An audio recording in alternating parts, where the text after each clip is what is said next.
Aku punya di rumah besar untuk ngasih tahu kalau Jepang datang. Dia pergi naik mobil jeep sama adik-adikku, lalu bom datang menghempaskan aku jatuh. Mukaku rusak, tapi adik bilang muka jelek itu tidak apa-apa. Aku bertemu dia. Dia bilang sakit lehernya. Kasihan, sudah banyak yang mendoakan. Ada yang menangis dari tadi. Dia pengen pergi tapi tidak bisa.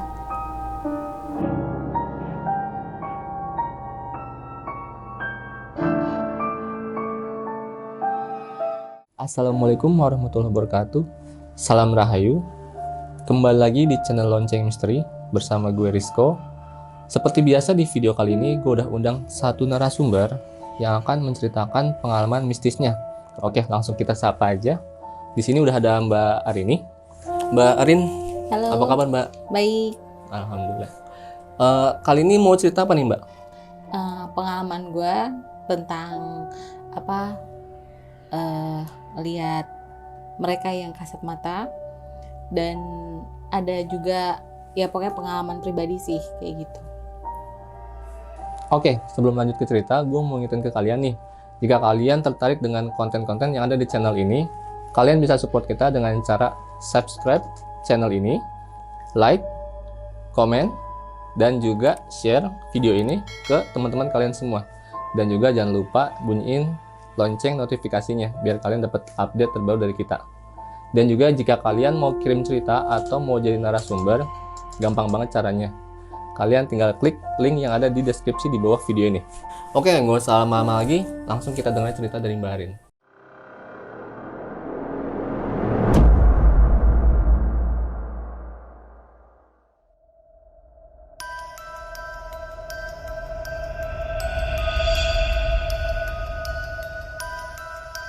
Ya, jadi gini, gue itu terkenal sebagai anak indigo. Tapi kalau bahasa sekarang itu adalah crystal child. Mungkin teman-teman juga bisa nge-search nih, crystal child itu apa. Tapi yang gue tahu kalau crystal child itu adalah kelahiran anak-anak yang lahir pada tahun 1980 sampai 2010. Itu sebutannya. Kalau untuk anak-anak yang lahir di zaman now itu sebutannya rainbow kids. Bedanya tuh gini, kalau crystal child itu dia di tengah keramaian, kalau bahasa galaunya di tengah keramaian merasa sepi. Nah, terus mereka yang punya tingkat seni yang cukup, dan mereka tuh bisa berpikir 2 kali lebih cepat dari orang-orang. Jadi mereka cepat ngambil keputusan. Resiko itu belakangan. Kalau rainbow, mereka lebih ke seni, lebih apa yang bisa mereka lihat atau mereka rasakan itu langsung dituangkan ke media. Tahapan lihat hantunya sendiri itu beda-beda. Kalau aku sebagai crystal child itu tahapan dari aku kecil sampai sekarang, hantunya itu yang aku lihat beda-beda. Dari yang mereka wujudnya seperti teman, terus ada yang mulai memburuk keadaannya, terus sampai ya mengganggu itu juga ada. Kalau rainbow itu dia langsung, jadi yang mereka lihat keadaannya tuh nggak yang bertahap. Jadi dari yang kecil mereka lihatnya yang rusak duluan atau yang bentuknya aneh-aneh gitu. Jadi itu yang mereka rasakan. Itu akan mengendalikan emosi gitu. Kalau rainbow itu emosinya dia lebih cepet keras kepala gitu loh. Jadi kayak ini keputusannya harus gini gitu. Tapi kalau crystal child kayak gue tuh kayak apa yang kita mau sampaikan ini benar-benar hati-hati banget, apalagi mengenai mereka yang gak kelihatan gitu. Nah, di sini gue mau cerita juga, gue punya teman masa kecil yang gue sendiri juga baru sadar juga, ternyata dia bukan bagian dari makhluk yang orang bisa lihat gitu, cuman gue doang. Jadi dia itu sebagai kayak pendamping kehidupan, maksudnya kehidupan gue untuk pelan-pelan untuk lihat yang makhluk-makhluk yang gimana ya, yang bentukannya tuh mulai aneh-aneh gitu. Itu gue rasain waktu gue SD kelas 6. Jadi sekolahan gue tuh dia bentukannya tuh kayak bekas rumah sakit. Dia cerita ini tuh bekas rumah sakit pejuang-pejuang di sini, penduduk lokal di sini. Jadi ada macam-macam, ada yang notabene kayak dia Belanda, ada yang warga lokal, tapi itu benar-benar siapa aja boleh disembuhin di situ gitu. Dan ini yang sebenarnya ditakutin sama nyokap gue, karena psikisnya bakal ke gue kan, jadi apa yang gue lihat pasti bakal kebawa gitu. Dan itu beneran kejadian. Jadi pas lagi ujian tiba-tiba lagi ulangan gitu, tiba-tiba gue lihat ada dokter langsung ngelakuin tindakan operasi di depan muka gue yang kayak langsung belek apa segala macam.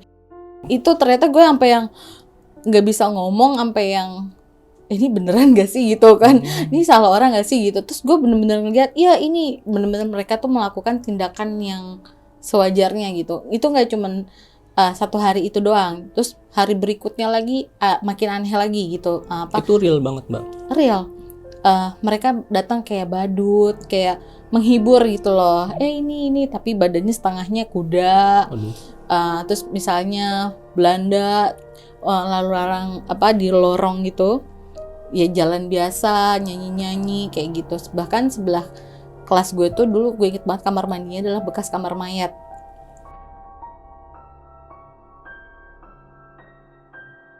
Jadi gue ya itu juga yang bikin nyokap gue tuh kayak udah ini mesti dibawa ke psikiater gitu kan. Tapi ya cukup gue sama nyokap gue yang tahu saat itu kejadiannya. Terus ada satu psikiater gue yang bilang kalau ini jangan-jangan anaknya emang bisa lihat makhluk yang kasat mata gitu. Nah dari situ nyokap mulai nanya, ada nggak yang selain di sekolah kamu lihat? Oh ada, di rumah tuh banyak kalau hujan turun. Banyak yang kasih tahu ke gue untuk menghadapi makhluk-makhluk yang kayak gitu. Mereka cuman mau gangguin gue doang, apalagi dalam belajar gitu. Kadang kertas ulangan gue hilang tulisannya, jatuh, tumpah, bingung gitu loh. Tulisannya doang tapi? Enggak, jadinya kertasnya polos, jadi gue angkat nih tulisannya tuh hilang. Itu udah nulis capek-capek hilang. Lagi mulai ujian gitu kan, baca soal kan, itu hilang. Dia bilang, ini kok gini ya Pak, kertas saya kosong, padahal ada isinya gitu. Jadi ya dari situ. Terus nah si makhluk yang namanya El ini memang gue kan kenal banget dari kecil juga. Dia sebagai hantu tuh juga dia pengen berinteraksi dengan gue sangat baik gitu. Jadi dia mulai belajar, terus mulai bisa nulis. Dia nganggapnya dia bisa nulis gitu. Terus baca pun nggak salah, beneran bisa baca gitu. Terus ya semakin kesini gue kira bakalan dia ninggalin atau dia akan berpindah ke anak kecil lainnya gitu. Ternyata dia tetap sama gue. Dia bilangnya sih ya aku nyaman, kamu ikut aku sama kamu tuh nyaman banget. Banyak pengalaman sih sebenarnya sama dia juga gitu. Salah satunya tuh pas gue lagi ke Surabaya waktu itu lebaran di hari kedua. Itu tahun 2018, gue inget banget. Gue pergi sama om gue, tante gue, sama sepupu adik-adik sepupu gue 2 orang. Satunya tuh adik sepupu gue emang bisa lihat juga. Jadi sepanjang jalan yang bisa gue ajak ngobrol lah adik gue, adik sepupu gue ini. Terus jadi kita lihat, oh ini ada ini gitu.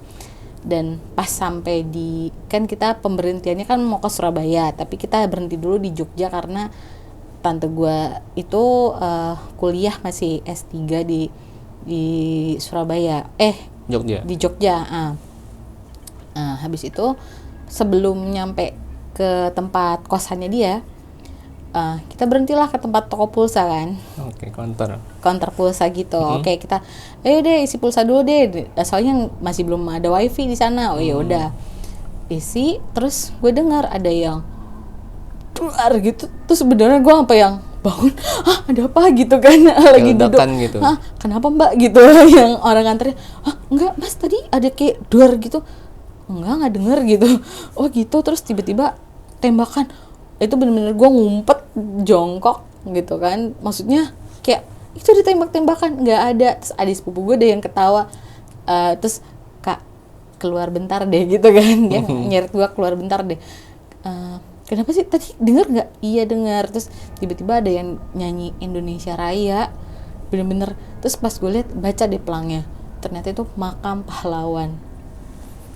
Itu bener-bener yang wah, gue baru kali itu malam-malam jam 2 malam beli pulsa depannya makam pahlawan. Wah itu the best sih. Gue ngeliat masih ada yang pakai seragam, tangan ada prajurit yang tangannya setengah, nggak ada kepalanya, suster yang warawiri ngangkat tanduk gitu. Padahal kan itu kuburan ya, space-nya gitu. Terus akhirnya om gue ngerti gitu kan, kamu lihat apa? Rame ada yang nyanyi Indonesia Raya gitu. Itu gue dengerin sampai habis, baru gue lanjut gitu. Yaudah deh kita ke tempat ini aja deh, ke kosan tante aja gitu kan.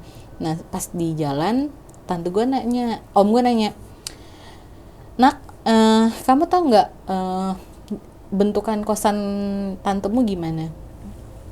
Itu gue diem aja tapi sambil lihat jendela, gue bilang ada pagar hitamnya, gue gituin kan.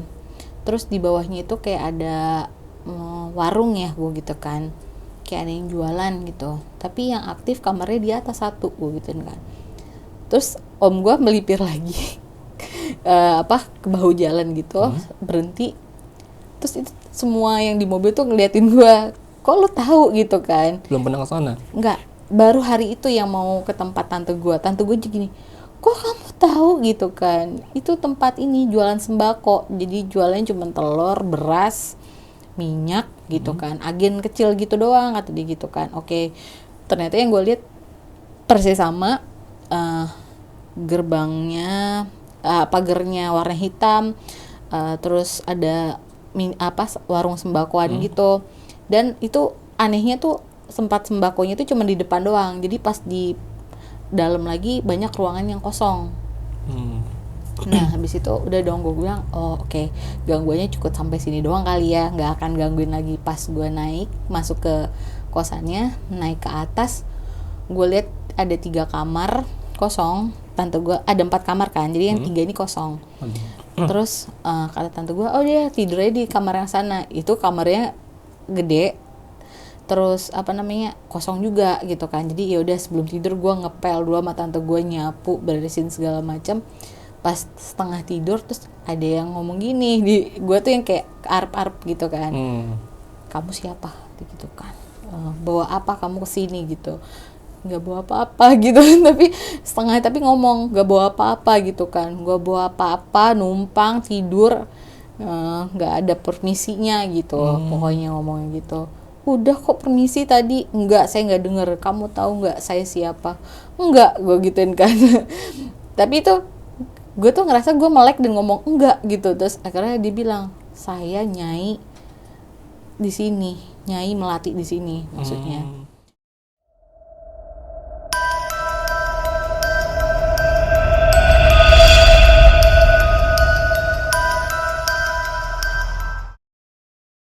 Terus nggak lama, terus udah dong mau gimana, tapi gue megang tante gue karena kan tidur sebelah sama tante gue kan. Terus dia langsung ngebangunin karena kata dia udah yang kayak setengah kejang-kejang gitu, takut kenapa-napa, dibangunin. Terus nggak lama gue bangun, ada bunyi yang jatuh, pak gitu, kenceng banget. Ternyata oke, nggak ada orang nih gitu kan, maksudnya nggak ada siapa-siapa lagi soalnya, cuman om gue, tante gue sekeluarga, gue sama tante gue kan. Terus ya udah, terus pas paginya adik sepupu gue cerita, kak dengar nggak ada suara? Iya, apa yang jatuh ya gitu kan. Kita ngelihat di rumah itu tuh kosong, nggak ada barang, kosong tapi ada yang jatuh. Ada yang jatuh dan itu kenceng banget, kayak bunyi lemari dijatuhin kan kenceng. Sedangkan warungnya tuh lagi kosong, lagi karena libur lebaran kan, hari lebaran, jadi mereka tutup, jadi barang-barangnya tuh udah habis gitu loh, nggak ada yang stokan lagi gitu. Oke. Jadi kayak oh gila serem banget nih gitu kan. Terus udah itu gue 3 hari 3 malam nginep di sana. Besok paginya kita jalan-jalan ke pasar di Jogja. Entah kenapa gue minta sama tante gue mintain beli bapia. Terus dibawain ke pasar beli bapia yang masih panas gitu. Udah, terus dia nanya ini buat siapa, nggak tahu, ada yang nyuruh aku beli gitu kan. Oke, kata gitu kan. Oke, ini udah cukup aneh, udah siang, terus kita coba udah deh kita makan dulu deh gitu kan. Makan juga oh enak ya gitu. Terus tiba-tiba tuh yang gue sadar ada gue udah nambah 2 mangkok. Terus gue bilang kok gue kenyang banget ya gitu kan, padahal makan 1 mangkok doang. Siapa yang bilang kamu makan 1 mangkok, 2 mangkok gitu kan. Hah gitu, sebanyak ini biasa nggak habis gitu, maksudnya ini siapa nih yang masuk gitu loh. Gue juga nggak sadar karena gue tahu oh iya 1 mangkok terus udah gitu loh. Atau 2 mangkok, Taunya 2 mangkok, udah 2 mangkok. Dan gue bilang gini, kamu emang gak, tapi memang sepanjang makan tuh kamu cuman enak. Orang itu masih siang gitu, dan itu ada tante gue 2 orang, ada om gue sama sepupu gue. Makanya dia bilang gini, oh hari ini nggak ditepok kali gitu, atau nggak dipanggil namanya gitu, jadi dia keasikan gitu loh. Terus oh ya udah nyampe di kosan lagi, bawa ngeluarin si bapianya ini, terus itu gue cuma naruh di sudut. Terus pas malam udah tengah malam gue baru lihat ternyata ada mereka yang lagi makan dan itu. Terus gue bilang aduh ini apa ya gitu kan. Gue pergi ke kamar tante gue, gue nggak mau, jadi tante gue yang lagi yang sama gue satu kamar itu lagi mandi, gue ke kamar om gue, kenapa gitu kan, nggak mau sendirian di kamar itu, takut gitu kan. Kenapa, aku dari kemarin kayaknya digangguin deh, sampai saat itu digangguin. Ya udah tunggu dulu deh gitu.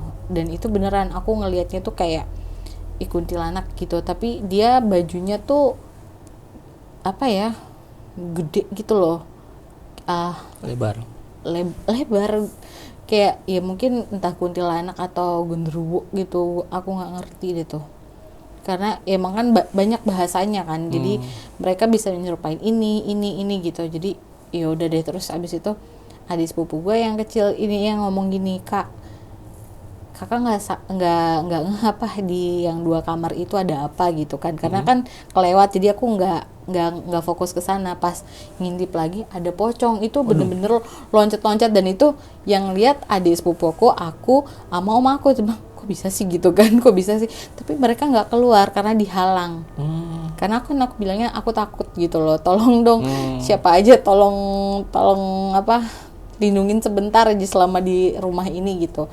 Dan benar selama 3 hari itu gue dimimpiin, ditarik, bunyi kubak jatuh, udah akhirnya udah yang kayak serem juga gitu. Dan sedangkan temen aku yang dari kecil ini, si L ini, dia bilang aku nggak bisa kesana soalnya itu terlalu rame rumahnya dan aku takut, kata dia gitu.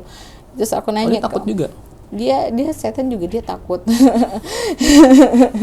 Setan takut setan gitu. Karena dia takut nggak bisa keluar, karena kan ada yang kejebak gitu di satu ruangan dan nggak bisa keluar. Jadi bang, lebih baik aku di rumah aja gitu, nggak usah ikut dulu. Kalau udah aman aku bisa ke tempat kamu gitu, kalau kamu panggil aku datang, kata dia gitu. Oke.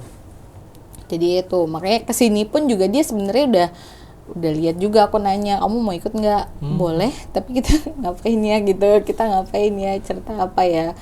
Karena udah banyak juga sama dia juga apa yang kita laluin gitu, maksudnya walaupun ya orang mungkin nggak lihat, tapi kan dari tahapan gue bisa lihat, ngobrol sama mereka juga, jadi kayak harus tahapannya tuh pelan-pelan gitu. Jadi dari gue sakit setengah pingsan gitu, jadi yang kayak wah, orang di rumah tuh udah tahu banget kalau gue bilang gue nggak enak badan, gue bakal sakit lama gitu. Dan itu bener, itu kejadian banget semuanya. Kayak udah males kalau harus ke urusan ke rumah sakit, karena makhluknya jauh lebih serem di rumah sakit.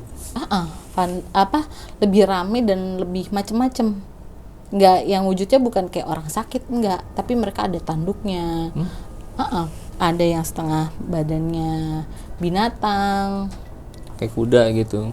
bison, manusia tapi badannya bison gitu loh. Itu lari bergerombolan, nggak ngerti. Padahal kan kalau yang biasanya kan mestinya ya rumah sakit, makhluknya ya Orang sakit gitu. orang sakit. Emang ada yang makhluknya yang rumah sakitnya bener ada, tapi yang ya mulai tahapannya mulai tinggi itu ya yang mulai kelihatan yang setengah ada tanduknya. Bahkan gue pernah waktu itu sakit DBD di ruangan, pas masuk kamarnya itu gue sama tante gue, terus gue bilang, lu jangan terlalu pojok banget di sini aja, karena kan sebenarnya mestinya ada 2 pasien lagi, tapi karena nggak terlalu rame jadi gue sendiri. Terus ada nenek-nenek nyamperin gue, kamu bisa lihat aku ya, hati gitu.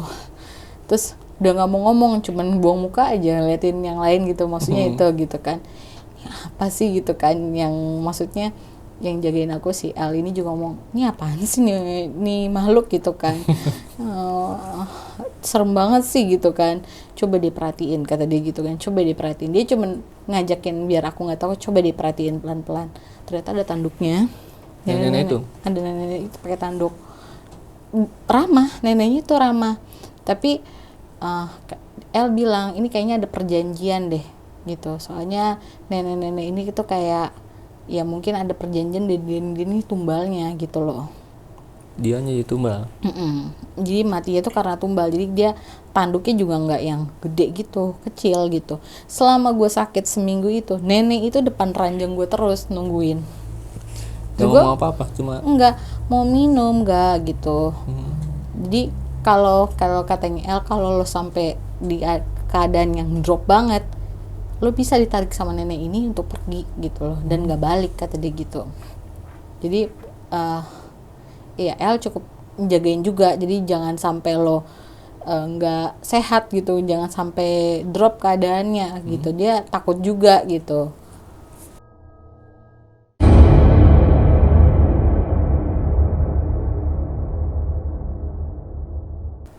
oh iya Mbak, gue penasaran sama sosok L ini nih. Bisa diceritain nggak pertama kali lo kenal sampai saat ini tuh gimana? Oke, pertama gue kenal itu dari gue kecil. Jadi gue punya boneka Susan, karena zaman gue kecil itu Susan tuh lagi hits banget kan. Oke, boneka yang bisa ngedip gitu ya? Ngedip gitu. Terus dan boneka ini hanya bisa dikedip tuh kalau kita pegang, kita guncang gitu kan. Terus seketika tuh malam lagi nggak main sama boneka ini gitu kan, lagi main masak-masakan tapi hadap-hadapan. Terus tiba-tiba boneka ini kok kedip-kedip gitu loh, kayak main yuk sama aku, tiba-tiba ada suara gitu. Terus ngeliat dong, aku kira kakakku kan, aku manggilnya Teteh kan, tapi nggak ada gitu kan. Terus enggak, kamu mainnya sama aku, kata dia gitu kan. Nggak lama dari boneka itu keluar ada anak usia 16 tahun, baju biru, basah, lengannya hancur, muka hancur. Ya seketika gue menjerit dan menangis gitu kan. Maksudnya kok ada makhluk kayak gini gitu, Keluar dari boneka gitu. Terus itu beneran 3 hari setelahnya gue sakit, dan makhluk ini sudah keluar gitu dari boneka. Terus gak ngomong tapi demam tinggi gitu loh. Nah abis itu dia karena terbata-bata ngomong bahasa Indonesianya, jangan takut, kata dia gitu. Aku baik, kata dia ngomong. Aku baik kok, kata dia gitu. Aku nggak nakal sama anak kecil, kata dia gitu. Karena masih nggak ngerti kan. Ya udah, terus gue coba memberanikan diri nih, kakak siapa gitu. Aku teman, kata dia gitu. Aku teman, aku mau ngajakin kamu main seharian. Pokoknya kita senang-senang main seharian. Kamu nggak perlu takut, jadi gitu. Jadi dari situ gue sering main sendiri. Terus nyokap tuh ngeliatnya kayak, oh kok ini anak terlalu apa-apa sendiri. Bahkan kalau ada teman main tuh bisa gue cuekin gitu, sampai nggak betah gitu loh. Enggak, aku main sendiri aja, kayak masak-masakan aja. Jadinya temen gue main sama mainan gue mainan saya sendiri gitu, sampai dibikin gitu sama nyokap gue. Terus ya dari situ gue kenal L mulai bisa bahasa Indonesia karena gue kan latihan baca, nulis, dia juga mulai ikutan. Dari situ dia mulai mau cerita tapi suaranya tuh masih kayak radio rusak, jadi kadang kedengeran, kadang enggak gitu loh.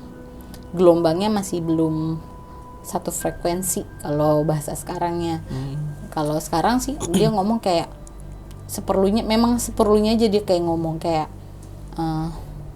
belanja yuk gitu, nggak mau gitu. Tiba-tiba dia masuk, terus tiba-tiba gue berhenti di satu supermarket, gue masukin apa gitu, terus pulang, oke, bye banget ini, gue belanja apaan lagi gitu. Kondisi nggak sadar mbak? Dia nggak sadar. Dia yang belanja. Bahkan kadang banyak kan gue nggak bisa masak nih, totally gue nggak bisa masak sama sekali. Tiba-tiba gue masak, udah, terus pas jadi wow. Waktu itu masak apa mbak? Kayak pasta yang gampang kan, pasta zaman-zamannya, terus yang sup krim kayak gitu, terus masakan lokal yang sweet kue gitu kan gue sama sekali nggak tahu. Gue cuma tahu nyalain kompor aja udah bagus Indomie.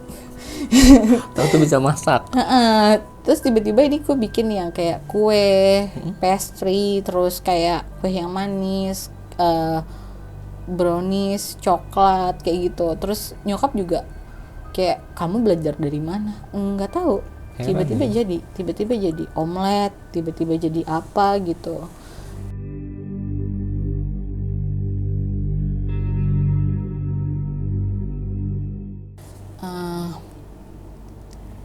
Gimana? Mau dikat dulu. Minta tolong nggak digangguin. Oh, gangguan suara. Sorry. Yang kamu ceritakan deh, nggak usah tolong tahu. Sorry kayak gini. Dia tuh kayak apa? Dari Miki siapa itu? Nggak tahu, gue nggak jelas, bocor. Yang itu ada yang bocor. Aman gue. Enggak dari luar suara. Kalau suara kan bisa bocor. Nggak harus gitu. wujudnya. Telepon aman kan dua-duanya. Ya telepon nggak kegeser nggak apa-apa. Aman. Tolong. Nanti dah. Ya lanjut. Kalau lagi ini normal, kalau ngobrol biasa normal. Gak apa-apa lanjut aja. Kalau lanjut. Bisa jalan. Kalau yang kan? ini harus L bukan punya gue. Oh. Oke, lanjut. Tadi coba kalau dia masuk ke gue dari tadi udah pengen ngobrol gitu. Kalau apa ada gue kok, gue tahu cara. Mau lanjut. Mau lanjut atau mau yang tadi? Lanjut. Oh lanjut yang tadi. Oh berarti yang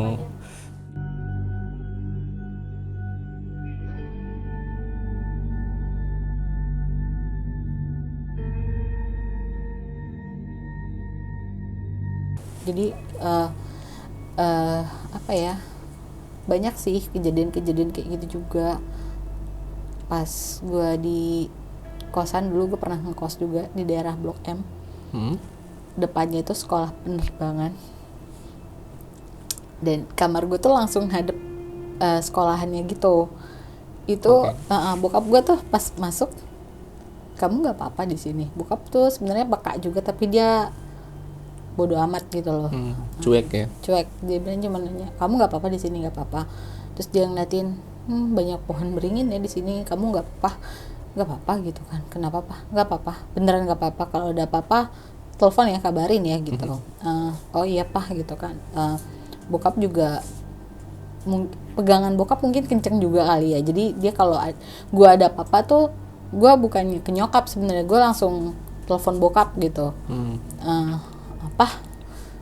Ini nih aku kenapa ya gitu kan, kenapa ada yang ini, ya udah coba buka ini, atau ini coba ini ke masjid aja dulu gitu, atau apa gitu. Oh ya udah, habis itu baru tuh di sekolahan itu sering gue ngeliat makhluk yang kalau sekarang tuh kayak segede titan, tau gak sih?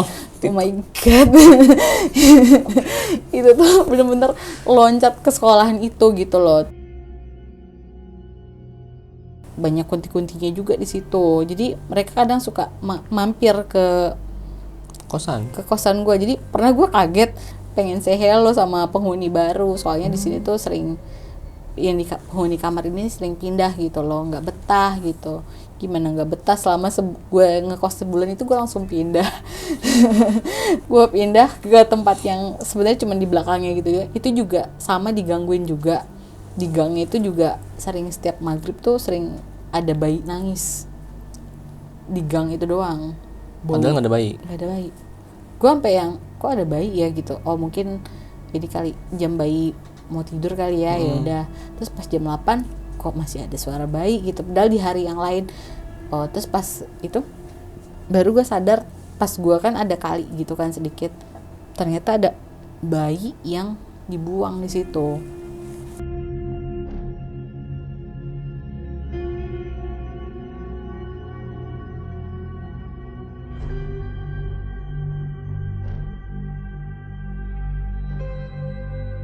Oke Mbak, gue mau nanya nih, kalau misalkan pengalaman yang paling ekstrim tuh kayak gimana Mbak menurut Mbak Arin?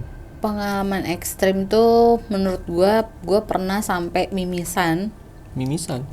Jadi gue waktu itu disuruh bos gue gitu buat ya ngadain acara buat selamatan base camp gitu buat di kantor gue.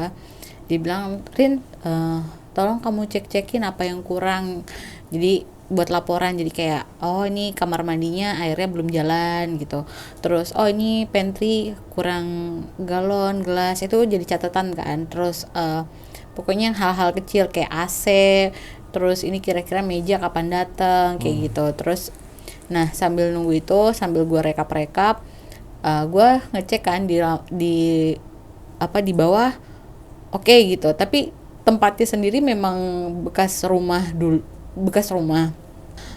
ada pohon beringin gede dan ada pot gede di tengah-tengah rumahnya di luar. Tapi gue bingung kok ini ada pot ya gitu kan, segede gini buat apa gitu kan. Terus ya udah gue cuman yang oh ya udah, tapi yang paling bahaya nih kayaknya si pohon beringin ini karena banyak banget. Nah terus udah nih gue ngecek, terus gue mesti ngecek ke atas kan, kayak kira-kira ada yang bocor apa enggak, karena kan udah 10 tahun rumahnya nggak ditempatin. Jadi baru dibuka pagi itu dan gue langsung ngecek siangnya. Jadi itu gue sampai maghrib gue ngecekin. Terus pas ngecek di atas, gue ngelihat kamar mandinya sama temen gue kira gue doang yang lihat. Ternyata dia juga entah kenapa dia bilang kayak ada gambaran gitu, ada yang kayak bentukan ular tapi itu di dalam bed. Jadi rumah, karena itu rumah kan, jadi masih ada bathtub. Oh, ada bathtubnya. Terus bathtub tuh sama tempat showernya masih yang ada kacanya gitu kan. Terus ada yang di situ gitu kan. Terus oh my god, gue bilang oh my god tuh kok setengah ular setengah manusia ya gitu, yang cuman oke, tutup. Terus kayak dia cuman ngomong pergi gitu kan. Ngusir. Pergi gitu. Ya udah nih udah mulai berat kan, pundak juga kayak aduh kok berat banget gitu. Terus coba lagi lihat lagi di atas, oke, ini bagus nih kalau buat ruangan ini. Sampai akhirnya gue ketemu sama, gue kira gue masih sama ngobrol sama teman gue kan, karena ngecekinnya berdua kan. Teman gue ternyata udah turun setelah yang dari kamar mandi itu, ternyata dia langsung turun ngibrit gitu. Dan gue nggak sadar kayak oke ini kurang lah kok nggak ada gitu. Terus malah yang ada di belakang gue cewek pakai baju gaun gitu putih, dan dia ngomongin kamu siapa nginjek rumah sini gitu, nggak ada permisinya. Oh maaf saya gitu kan. Oh maaf saya cuma disuruh ngecek karena rumah ini bakal mau jadiin base camp gitu, entah sampai berapa lama saya nggak tahu gitu. Saya nggak suka ya kamu gini, pergi nggak gitu. Oke. Terus gue laporin kan, mbak ini. Oh yaudah besok kita hajatan selamatan bla bla bla gitu kan. Oh kalau selamatan ya masih nggak apa-apa gitu kan. Paginya tuh disiapin tuh makanan lesehan gitu, dan tamu yang diundang itu cuma 10, padahal kita mesen makanannya itu 100 orang buat 100 orang karena itu hari Jumat kan ya, terus kepotong Jumatan juga. Jadi gue nungguin dari pagi jam 7 sampai jam 3, itu makhluknya tetap ngotot, kamu ngapain sih di sini, mending pergi aja. Dan yang baju putih itu tapi dia cuma di atas. Terus dia ngomong gini, oke gini aja, lo boleh pakai arena rumah ini, tapi sama orang-orang ini boleh pakai tapi cukup di bawah, nggak di atas. Di atas itu punya kita gitu. Dan itu gue duduk dengan makanan di depan gue penuh gitu. Terus gue lihat ada makhluk-makhluk yang lainnya yang di rumah itu pada makanin makanan seserahan itu hajatan itu. Jadi hajatannya kan pagi. Dikira tim-tim yang lain bakal, oh ya udah ini ada makanan kesini doang gitu. Kirain bakal gitu, ternyata mereka nggak bisa Rin, kita ada kerjaan, nggak bisa Rin, nggak bisa tinggalin. Ya lu balik aja lah ke kantor, karena kan kantor gue di seberangnya. Karena base camp kita butuh tempat yang lebih besar lagi buat tim yang lain gitu. Ya udah ke sana gue ngeliatin ada yang makan yang sampai yang wap gitu, kayak makhluk gede, kayak apa ya, kayak nggak pakai baju gitu, hitam tapi nggak berbulu, maksudnya dia kayak bentuk manusia, kayak Kulitnya hitam. gitu, terus pendek tapi gempal gitu, makan gitu kan. Terus bahkan dia ngomong, wah kalau kayak gini sih kita terima gitu, kita terima tapi di bawah aja, jangan sampai atas gitu kan. Pokoknya lo kalau sampai lo ngacak-ngacak di atas gitu kan, pokoknya gue bakal bikin gak tenang gitu di sini, katanya gitu kan. Nah dia ngomong gitu, gue pulang sebenarnya tuh udah mimisan ternyata. Gue pulang mimisan, gue bilang wah gak pernah nih sampai mimisan gitu kan. Yaudah deh gitu kan. Terus satpam kan ada tuh, terus segala pembersih OB di situ. Yaudah nih makan ini mas gitu kan. Aku mau pulang soalnya udah jam 3. Udah itu gue habis mimisan, dan sebelum pulang tuh gue ke kamar mandi, satpam di belakangnya ada. Ternyata pas gue buka sarang itu loh, pocong gitu. Gue juga antara aduh gue mesti ke toilet, tapi gue lihat yang itu, jadi gue cuma nutup muka, ketakutan, bener-bener ketakutan yang sebanyak itu. Soalnya pocongnya tuh gue baru, biasa kan cuma 1, 2 gitu, ini lebih kayak satu ruangan pada ngumpul semua, terus yang Pocong semua tapi. iya.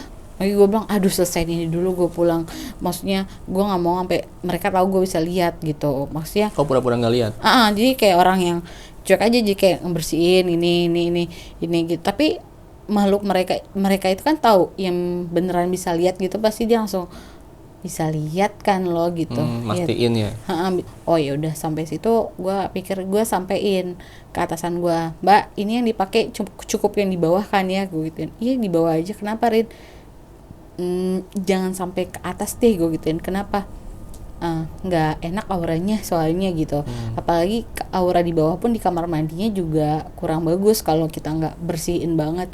Oh iya oke, nanti di notice deh kayak gitu. Terus gue kan masih bolak-balik juga tuh ke sana. Pas ada satu malam gue dari sore sampai malam sampai jam 9 gue di situ nungguin meeting apa segala macam kan. Terus pulang itu gue mimisan kembali. Jadi capek banget itu, sampai yang orang rumah kenapa sih gitu kan, kenapa sampai mimisan gitu. Gue nggak tahu, gue sampai nggak bisa ngomong berkata-kata karena dia bilang tolong ya sampai ini sama orang-orang lo gitu, ngomongnya si makhluk yang tadi yang gue lihat yang tinggi itu. Dan cewek baju itu yang putih, dia bilang gini, kalau sampai lo ngelanggar tempat atas dipakai, lo sanksinya gitu.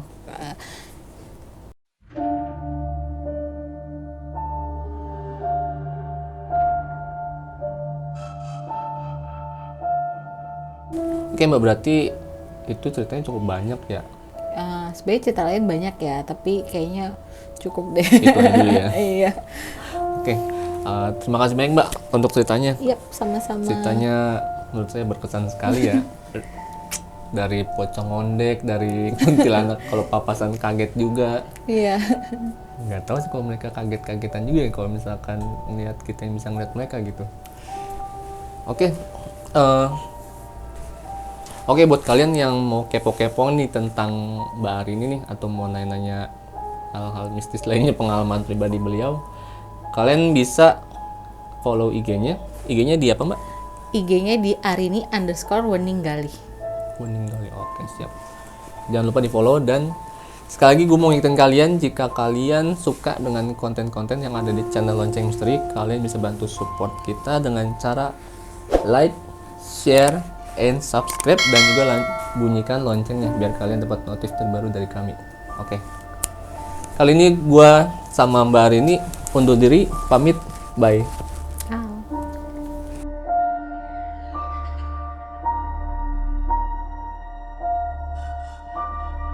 Boleh aku main? Oh, silakan.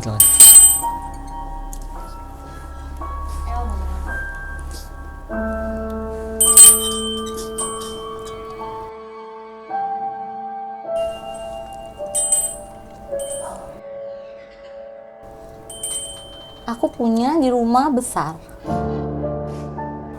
untuk ngasih tahu kalau Jepang datang. Dia pergi naik mobil jeep sama adik-adikku, lalu bom datang menghempaskan aku jatuh. Mukaku rusak, tapi adik bilang muka jelek itu tidak apa-apa. Aku bertemu dia. Dia bilang sakit lehernya. Kasihan, sudah banyak yang mendoakan. Ada yang menangis dari tadi. Dia pengen pergi tapi tidak bisa.